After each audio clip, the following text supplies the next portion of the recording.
¿Qué pasa, tiburones? ¿Cómo estáis? Estamos en un nuevo vídeo. Como ya os comenté en el vídeo anterior, vamos a aprovechar y vamos a hablar de precisamente cómo afrontaría o cómo haría una etapa de volumen.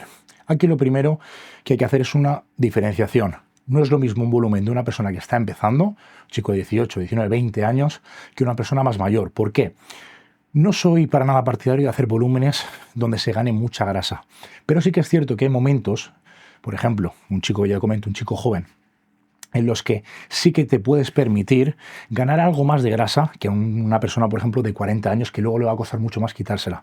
¿Por qué? Porque es un momento idóneo para crecer. Entonces, no soy partidario de hacer volúmenes sucios, pero sí que es algo que creo que es interesante dependiendo de la persona. Volúmenes sucios no me refiero a que se ponga a comer pizzas, hamburguesas, helados y lo que entre, no. Sí que es cierto que una persona más joven puede llegar a tener un porcentaje de grasa mayor. En cambio, una persona, me viene un cliente, por ejemplo, de 40 años, a la que ya vea que se está pasando el porcentaje, recortaríamos.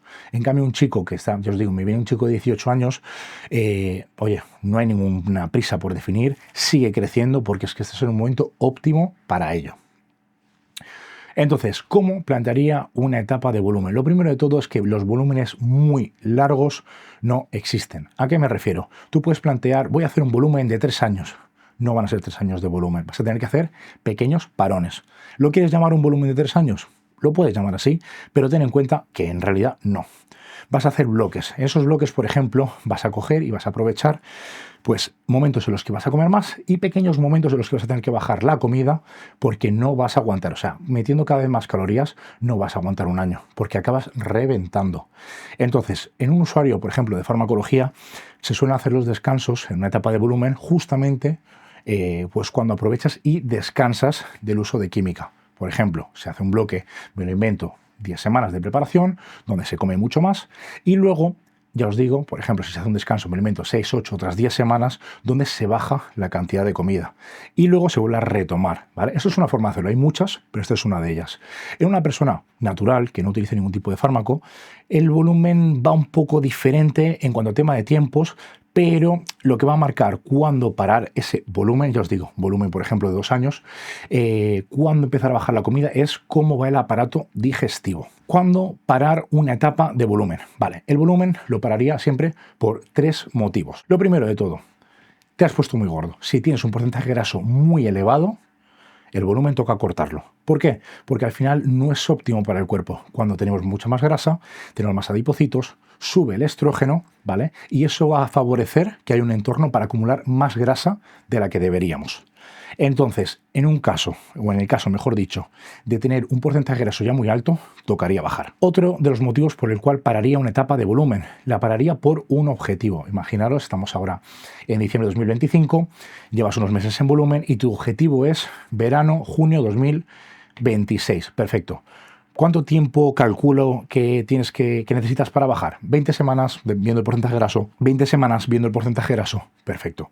Entonces, ¿qué es lo que haríamos? Como ya tenemos una fecha, paramos el volumen porque hay una fecha en concreto, ¿vale? Pero si no hay ningún tipo de fecha, el otro momento para parar el volumen es porque hayas petado a nivel digestivo o porque estés a punto de petar, que sería lo suyo, frenar un poquito antes para dar un descanso al aparato digestivo. Entonces, como comentaba, 3 motivos para parar el volumen. Tienes una fecha, te adaptas a ella para cumplir el objetivo, una competición, el estar listo para la playa, una boda, un bautizo, lo que sea que quieras estar en forma.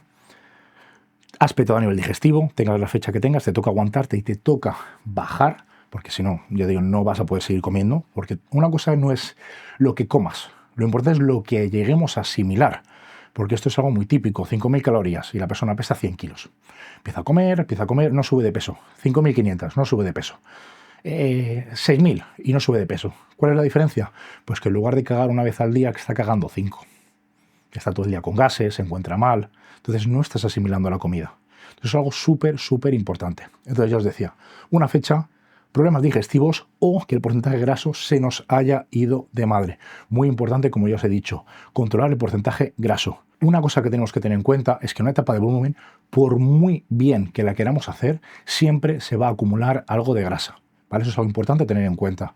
Por muy bien que la hagas. Entonces, si tú quieres dar un cambio o si tú quieres dar un golpe en la mesa y decir, ostras, vaya cambio he dado, olvídate de mantener el porcentaje graso. Esto pasa mucho a gente que siempre ha estado muy gordita, consigue bajar un porcentaje graso decente, que se ve un poquito el abdomen y tal, y ya nunca quieren salir de ahí. O chicas igual, ¿vale? La típica chica gordita que consigue pues definir, se ve bien, ya le tiene pavor a esa etapa de volumen. Y de hecho yo tengo una chica en el equipo que a la que sube 2 kilos de peso, deja de comer, o sea, deja de comer, empieza a quitar comida porque la conozco hace muchos años y no sube de peso. Y casualmente su comida se mantiene porque sé que come de menos, ¿vale? Entonces tenéis que quitaros esa idea errónea de la cabeza. Vais a ganar algo de grasa sí o sí en una etapa de volumen. En una etapa de volumen bien planteada ganaréis el mínimo de grasa y el máximo de masa muscular posible, pero ya os digo, va a haber grasa que vais a ganar. Otro de los errores que comete mucha gente en la etapa de volumen es el comer por comer por comer. Más comida no es igual a más masa muscular, ¿vale? El cuerpo necesita una cantidad de comida X, ¿vale? Generalmente para recuperarse de unas demandas que tú estás generando con el entrenamiento. Cuanto más entrenes y más fuertes entrenes, más vas a necesitar comer, ¿vale? Pero eso no significa que por comer más te vayas a poner más fuerte, que muchas veces nos equivocamos. O sea, la idea es que tú entrenes tan intenso que generes una demanda tan grande que necesites comer mucho. ¿Vale? Eso es lo ideal. Luego hay que adaptarlo a cada persona. No todo el mundo puede comer cantidades muy grandes. Hay gente que enseguida gana más grasa que otra. Entonces hay que individualizar. Otro de los puntos, suplementación que añadiría en una etapa de volumen. Lo primero de todo, a mí me gusta mantener un mínimo durante todo el año. ¿A qué me refiero? Multivitamínico, omega 3, magnesio. Es algo que estés en volumen, estés en definición, yo suelo recomendar, ¿de acuerdo? Pero hay suplementos concretos para una etapa de volumen que me parecen muy interesante. Ya os digo, todo depende del nivel de la persona que esté viendo este vídeo. Si es tu primer volumen, esto no te hace falta, ¿vale? Pero cuando ya queréis dar ese pasito y rizar un poquito más el rizo, una de las cosas muy interesantes en una etapa de volumen, para gente ya un poquito más avanzada, es tomarse la glucosa en sangre, ¿vale? Esto es algo que yo suelo pedir a los clientes mínimo una vez al mes, y porque a la gente le suele dar pereza y si no, no me lo mandan, pero si no, a poder ser todas las semanas, pues mira, sería genial. ¿Por qué digo esto? Porque si tú te miras la glucosa en sangre, puedes saber si está habiendo una resistencia a la insulina o no. Si estás comiendo 200 gramos de hidratos al día, no vas a tener ningún tipo de problema, ¿vale? Pero cuando empezamos en cantidades más grandes, 500, 600, 700, es algo que puede parecer una chorrada, pero si queremos optimizar esa etapa de volumen, controlar ese extra de ganancia de grasa, estos pequeños detallitos acaban marcando la diferencia. ¿Por qué digo esto? Porque si tú, por ejemplo, tienes una glucosa en sangre ya más elevada, quizás sea un momento interesante para añadir suplementos como, por ejemplo, sería la berberina, que es uno de los suplementos de los que quería hablar ahora en esta etapa de volumen. ¿Por qué? Porque son suplementos muy interesantes que nos van a ayudar a controlar esos niveles de glucosa en sangre. Otros dos suplementos que me parecen muy interesantes, sobre todo en la etapa de volumen, aunque yo los utilizo todo el año, es los probióticos y las enzimas digestivas, ¿vale? Al principio no os va a hacer falta, ya os digo, yo por ejemplo suelo recomendar un combo en ayunas con algo de agua, vinagre de manzana, algo de limón, ¿vale? Y glutamina, que va muy bien y lo mando todo el año, pero cuando ya empezamos a empujar y empezamos a meter comida de verdad, una toma de probióticos por la mañana en la primera comida y enzimas digestivas, ya os digo, depende de qué cantidad de comida comáis, en una sola comida, en 2 o hasta en 3, ¿vale? Llego a meter, es algo que os va a ayudar muchísimo. Son suplementos que si tú los tomas sin necesitarlos, no vas a notar absolutamente nada. Pero en el momento en el que te hacen falta, se nota muchísimo. ¿Por qué? Porque dejas de tomarlos y al día siguiente o al otro, cuando ya vas jodido, al día siguiente o al otro, petas.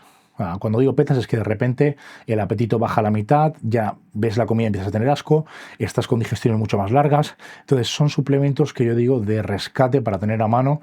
Igual no los necesitas, pero si te hacen falta el tener un botecito en casa, nunca está de más. Trucos para la etapa de volumen. Vale, os voy a comentar qué es lo que hago yo y ya os digo, lo primero de todo, jamás habría llegado a pesar 135 kilos comiendo arroz y pollo.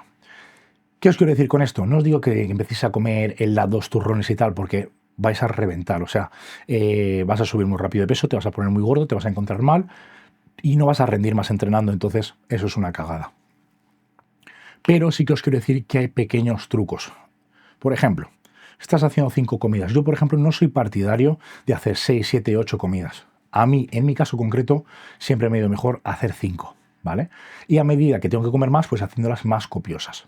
Eso ya va a gusto de la persona. Hay gente que va mejor hacer 6 o 7 y gente incluso que llega a hacer 4. Yo ha habido momentos en los que he hecho 4 comidas grandes en la etapa de volumen, de unas 1500 calorías cada una, y añadía un intraentreno con dextrosa y un postentreno con dextrosa. Entonces ahí, sin complicarte mucho, ya tienes 7000 calorías prácticamente.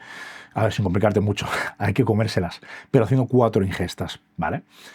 Otra de las opciones que puedes hacer es alternar comidas sólidas con líquidas. Por ejemplo, si haces 5 comidas, la 1, la 3 y la 5 son comidas sólidas más copiosas, y la 2 y la 4 que sean comidas líquidas. ¿Qué puedes hacer, por ejemplo, para las comidas líquidas? Puedes utilizar crema de arroz, en este caso espesa bastante, no me suele encantar para cuando llevamos mal. Puedes utilizar harina de avena. En este caso hay que ir al loro. ¿Por qué? Por el tema de la fibra. Y luego otra opción es harina arroz, que esto a muy poca gente le sienta bien, pero hay gente que sí, que lo tolera. Entonces, bueno, pues es otra opción, ¿vale? Luego ya podríamos pasar a algo tipo una ciclodestrina o algo tipo dextrosa. Ya os digo, no es lo más saludable. O sea, al final estar metiendo batidos de dextrosa a nivel nutricional no es ni mucho menos lo mejor. Pero esos son pequeños consejos que os pueden servir para una etapa muy concreta, o el decir, mira, hoy estoy a punto de petar, no me entra la comida, en lugar de meter los 150 arroz que tengo aquí delante, que no me van a entrar, pues meto 150 de dextrosa. Es un apaño, es algo puntual, es algo que si yo cambio, se lo comento a mi preparador, ¿vale? Porque si algo que es un apaño puntual se acaba convirtiendo en algo que tienes que hacer siempre, ya no es un apaño, es que has cambiado la comida. Entonces, son herramientas que si yo no hubiese tenido, pues probablemente no hubiese llegado al peso que he llegado. Cuando ya todavía cuesta y hay que empujar un poco más la comida, yo suelo ser partidario de utilizar el pan, que me sienta muy bien. Hay gente que no. En mi caso, yo estoy hablando de mi caso concreto. Y que yo lo utilice no significa que luego yo lo mando a los clientes. Eso ya os digo, hay que individualizar muchísimo. Pero en mi caso, por ejemplo, a mí hacer comidas de más de 150 gramos de arroz me cuesta bastante. Entonces, a partir de 150 gramos de arroz, empiezo a añadir pan. Entonces, una comida mía normal ahora mismo podría ser 150 de arroz con 180 de pan. Entonces, me voy comiendo el pan, me como el arroz y no me cuesta. En cambio, si me pones esa equivalencia de 200 y pico gramos de arroz en seco, me lo voy a comer un día, pero el resto, imposible. Otra de las opciones también que he hecho, ya os digo, no siempre han sido volúmenes muy largos, o sea, al final llevo ya 13 años y he hecho muchos volúmenes, es añadir zumos. El zumo no me suele encantar. ¿Por qué? Porque al final lleva mucha fructosa, pero por una etapa puntual, para empujar, cuando digo empujar me refiero a empujar las calorías, ¿vale? Para empujar ese extra de calorías también lo he utilizado, ¿vale? Pero ya os digo, momentos puntuales y momentos cortos, porque normalmente cuando ya tienes que hacer esos trucos de meter dextrosa, meter zumos, normalmente no aguantas mucho más, porque acabas petando. Por cierto, si te has quedado hasta aquí, te digo que muchísimas gracias y te dejo por aquí lo que son los códigos de descuento. En este caso tenéis el mismo cupón para todo. BORC para lo que es la marca de ropa TVO y para cualquier cosa de suplementación que necesitéis en la tienda Vital Fit. Con esto concluimos el vídeo de la etapa de volumen, que es básicamente cómo haría yo una etapa de volumen, y lo que os digo, hay que individualizar porque no todos los volúmenes son iguales, no son los pesos, no son las digestiones. Entonces, cada uno es un mundo, y si necesitas que te eche una mano, no te preocupes, escríbeme ya sea aquí a la cajita de comentarios o en mis redes. Os dejo por aquí Instagram, ¿vale? Que lo suelo mirar un poquito más, me escribís por ahí comentando vuestro caso y nos ponemos con ello. Un saludo.